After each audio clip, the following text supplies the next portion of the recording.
Ok, alors je suis Frédéric Pell et j'ai réalisé un film qui s'appelle Martel en tête.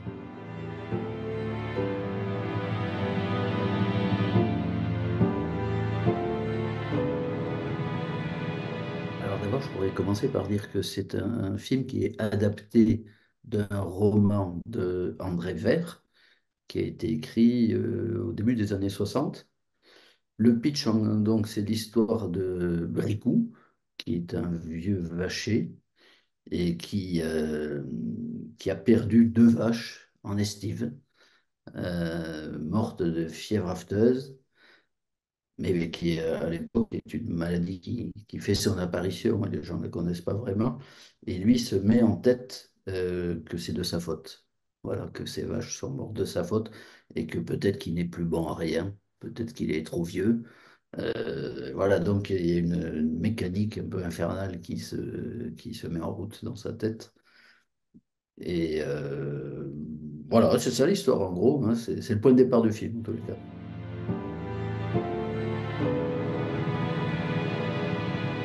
Mais écoutez, j'ai trouvé très original en réalité. Je, je l'ai trouvé original, je l'ai trouvé très tendre aussi pour ses personnages. Ça, c'est quelque chose qui m'a beaucoup plu.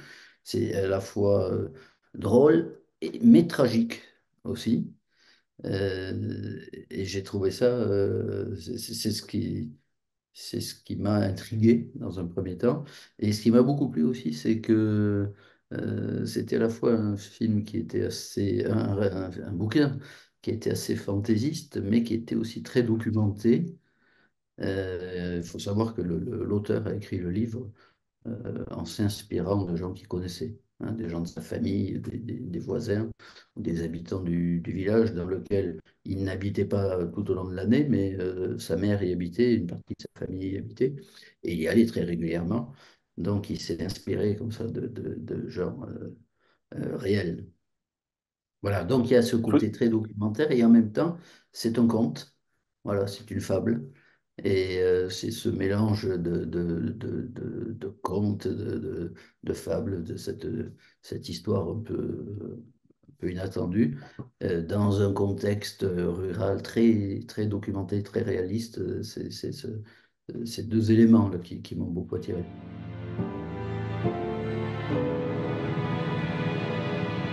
Oui, voilà, c'est ça, comme je le disais, le point de départ de l'histoire, enfin, l'histoire naît sur un terreau qui est extrêmement réaliste. Donc, c'est la France rurale des années 50, d'avant la mécanisation. Et donc, ouais, c'est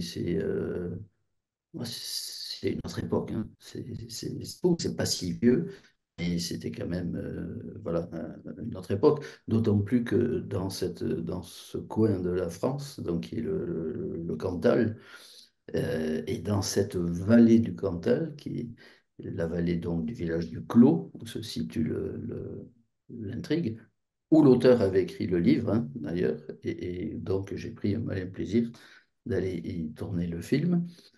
Euh, Bon, c'est une vallée qui est très, très encaissée, très reculée, qui est, alors elle est au pied du Puy-Marie, et ce col est fermé pendant 6 mois par an. Donc, pendant 6 mois par an, on n'a aucune raison, en réalité, de passer dans ce village, si ce n'est les habitants. Ce qui fait que les gens vivent un peu quand même euh, à l'écart, hein, on va dire, du monde qui bouge plus vite ailleurs que chez eux, quoi.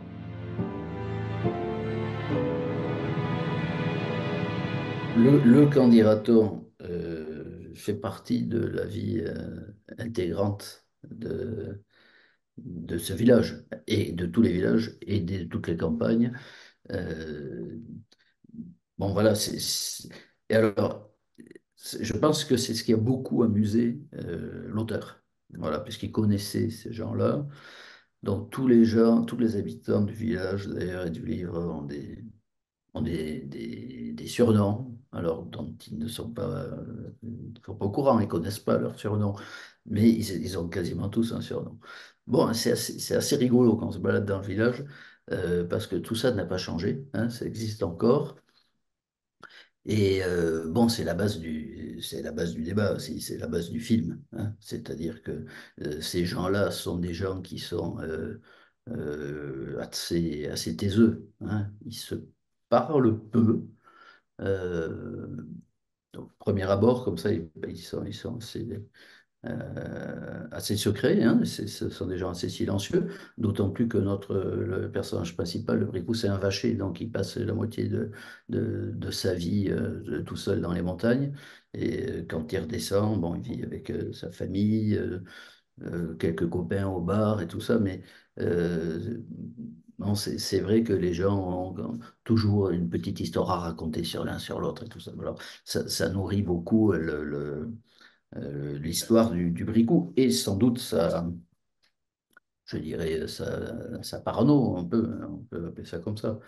En tout cas, sa crise existentielle, parce qu'effectivement, il se construit tout seul une maladie, hein. Voilà, personne n'attribuerait la responsabilité de la mort de ces vaches à ce pauvre Brico. Mais lui, il le fait tout seul. Bon, alors il y a ça, et évidemment tout ça, et euh, on va dire le point de départ, c'est quand même la vieillesse, hein, l'approche de la mort, et donc il se fait un petit bilan. Voilà.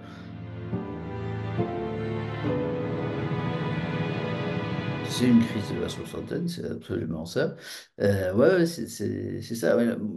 Bon, ce qui m'a plu aussi euh, dans ce sujet, en fait, qui est une crise existentielle, comme ça, d'un personnage qui s'approche de la fin de sa vie, c'est qu'on confie ce sujet-là à un vacher, quoi. Très souvent, ce sont des sujets qu'on voit plutôt. Qu'on attribue plutôt à des hommes cultivés, des artistes, voilà. Et là, ce qui m'a plu, en fait, et ça, c'est quelque chose qui m'a touché, c'est que l'auteur confie ça à un vacher qui a dû quitter l'école entre 5 et 10 ans, quoi. Voilà, et ça, c'est aussi ce qui fait que je crois ce livre est à la fois très documenté, très euh, en fait, il est situé dans cette région du Cantal et c'est très bien décrit. Euh, voilà, c'est quasiment cartographié, mais en même temps, c'est un sujet selon moi, touche tout le monde.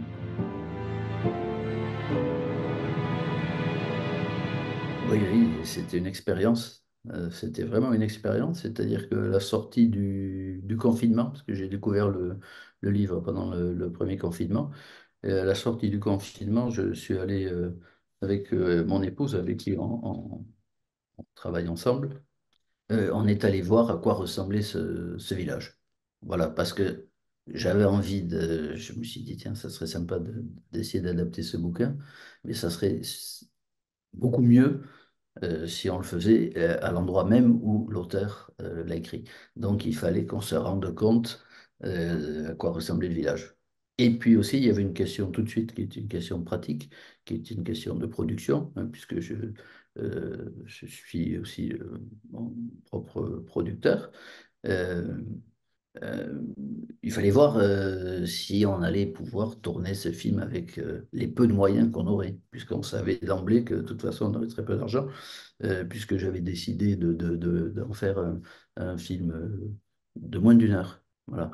Donc c'est un film qui dure 59 minutes, puisque je m'étais j'avais imaginé que je ne trouverais pas l'argent pour en faire un long métrage et que j'aurais sans doute plus de facilité pour essayer d'en faire un court métrage un peu long. Voilà. Donc, on est parti dans cet esprit en faisant des repérages qui étaient à la fois des repérages artistiques et aussi euh, se rendre compte si on avait une chance de pouvoir financer ce film quand même, ou en tout cas essayer de réduire les coûts. Donc, comme c'est un film d'époque, se posait tout de suite la question des décors. Voilà, donc ça c'était le premier point, mais on s'est rendu compte assez vite que dans la continuité de ce que je vous ai dit tout à l'heure, les choses bougent peut-être pas très très très rapidement là-bas. En tout cas, il est possible de trouver des endroits qui n'ont pas bougé. Donc on poussait une porte et on en se retrouvait 50 ans en arrière. Voilà, donc ça a été point de vue, je veux dire, un un premier enseignement du repérage. Et tout de suite, l'idée de tourner là-bas, donc s'est imposée, et l'idée de ne tourner que là-bas, c'est-à-dire de tourner là-bas ou de ne pas tourner, puisqu'on a fait aussi la connaissance des gens, et surtout on s'est rendu compte à quel point le livre avait marqué la population à l'époque, puisque comme on le disait tout à l'heure, c'était un bouquin inspiré des gens du village, un livre vraiment de voisinage. Et donc, il y avait pas mal d'histoires, de quand dira-t-on, de tout ça, autour des surnoms, des anecdotes, tout ça, c'est lui, c'est là, mais oui, bon. Donc, il y avait des clans un peu qui s'étaient créés au moment de l'apparition du bouquin. Donc c'était amusant. Et quand on est arrivé, qu'on a dit, tiens, on va faire ça, ça a réactivé un peu tout ce qui s'était passé à ce moment-là. Les gens ressortaient les bouquins des étagères et tout ça. Bon, avec au début une certaine méfiance, il faut le dire, par rapport au projet. Et puis, bon, à force de patience, de ténacité, on a réussi à convaincre les premiers, et ensuite ça s'est décanté, et le film, on n'aurait pas pu faire le film évidemment sans non seulement la participation devant la caméra, mais aussi les nombreux coups de main sur voilà, les décors, les costumes, hein. Enfin, tous ceux dont on n'aurait pas eu les ressources financières de fabriquer, quoi. Voilà, donc c'est des décors naturels, et puis c'est des costumes quoi, pour la grande majorité, les gens nous ont prêté, c'était la veste du grand-père qui était soigneusement gardée dans un coin de l'armoire depuis 60 ans. Bon, voilà, ce genre de choses. Et c'est vrai, donc c'est un film qui est très participatif.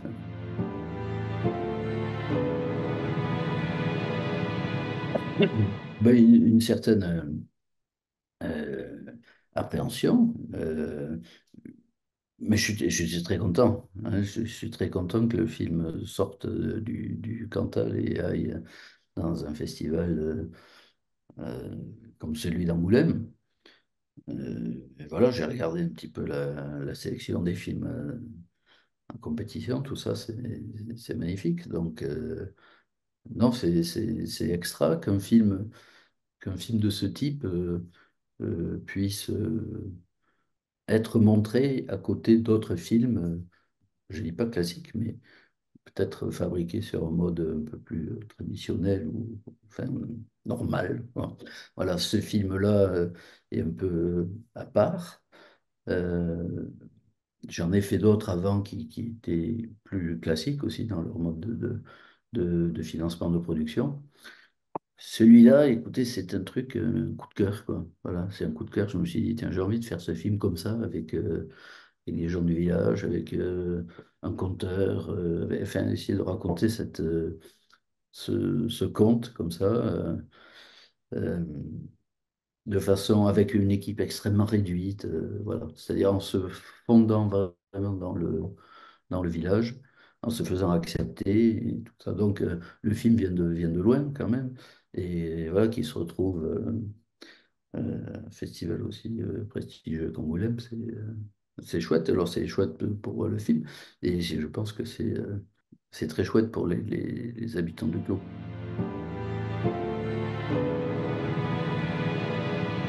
La francophonie, c'est un vaste sujet, puisque euh, je sais pas, moi je dirais la variété, en fait, la diversité. Mais bon, voilà, moi je suis très sensible justement à aller chercher des points communs chez des gens qui apparaissent assez différents. C'est quelque chose qui m'intéresse. Donc là, la francophonie, c'est je pense représenter quelques centaines de millions d'habitants sur la Terre, et des gens très différents, avec ce point commun de parler français, mais de français très différents. Voilà, et je pense que c'est ce qui fait le charme.